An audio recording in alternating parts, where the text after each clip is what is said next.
വയനാട്ടിൽ താൻ മത്സരിക്കണമോ വേണ്ടയോ എന്നത് രാഹുൽ ഗാന്ധി തന്നെ തീരുമാനിക്കും.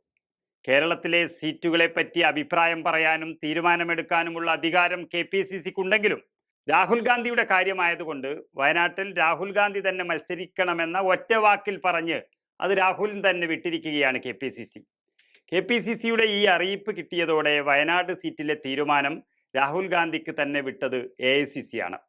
തീരുമാനം രാഹുൽ പറയും. ഇത്തവണ മത്സരിക്കുമ്പോൾ ദേശീയ തലത്തിൽ ഇടതുപക്ഷം വലിയ പ്രതിഷേധം ഉയർത്തുന്നുണ്ട്.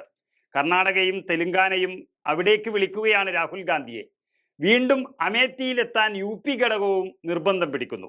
അതുകൊണ്ട് തന്നെ സാധ്യതാ മണ്ഡലങ്ങൾ ഒഴിച്ചിട്ടുകൊണ്ട് ആദ്യഘട്ട പ്രഖ്യാപനം നടത്തിയേക്കുമെന്നാണ് പറയുന്നത്. കഴിഞ്ഞ തവണത്തെ പോലെയല്ല. ഇത്തവണ 2024 സാഹചര്യം വ്യത്യസ്തമാണ്. കോൺഗ്രസ് ഒറ്റക്കല്ല രാജ്യത്ത്, ഇന്ത്യ മുന്നണിയായിട്ടാണ് മത്സരിക്കുന്നത്. ആ ഇന്ത്യ മുന്നണിയുടെ മുഖമായ രാഹുൽ ഗാന്ധി ഇന്ത്യ മുന്നണിയിലെ ഘടകകക്ഷിയായ CPIയുടെ സ്ഥാനാർത്ഥിക്കെതിരെ മത്സരിക്കുന്നതാണ് രാജ്യം ചർച്ച ചെയ്യാൻ പോകുന്നത്. അതുകൊണ്ട് തന്നെ കർണാടകയിലോ തെലുങ്കാനയിലോ ഒന്ന് മാറ്റി ചിന്തിക്കാൻ സാധ്യത ഏറെയുണ്ട്. വയനാട് മണ്ഡലത്തിൽ രാഹുലിന്റെ വിഷയമാണ് ദീർഘിപ്പിക്കുന്നതെങ്കിൽ ആലപ്പുഴയിലും കണ്ണൂരും ആരാകണം എന്നതിലാണ് പ്രശ്നം. ആലപ്പുഴയിൽ മത്സരിക്കാൻ KC വേണുഗോപാലിന് താല്പര്യമുണ്ടെങ്കിലും രാജസ്ഥാനിൽ നിന്നുള്ള രാജ്യസഭാ സീറ്റ് ഒഴിഞ്ഞാലുണ്ടാകുന്ന പ്രതിസന്ധി കോൺഗ്രസിനെ ഒരു ആശയക്കുഴപ്പത്തിൽ എത്തിക്കുന്നുണ്ട്. ലോക്സഭ പിടിച്ചാൽ തന്നെ രാജ്യസഭയിൽ ഒന്ന് പോയാൽ അത് തിരിച്ചടിയാണ്.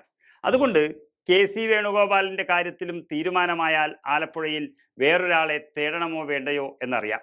അതുപോലെ കണ്ണൂരിൽ മത്സരിച്ചാലും KPCC അധ്യക്ഷ സ്ഥാനം ഒഴിയുന്നതിലെ വിമുഖത സുധാകരൻ സ്ക്രീനിംഗ് കമ്മിറ്റിയെ അറിയിച്ചു കഴിഞ്ഞു.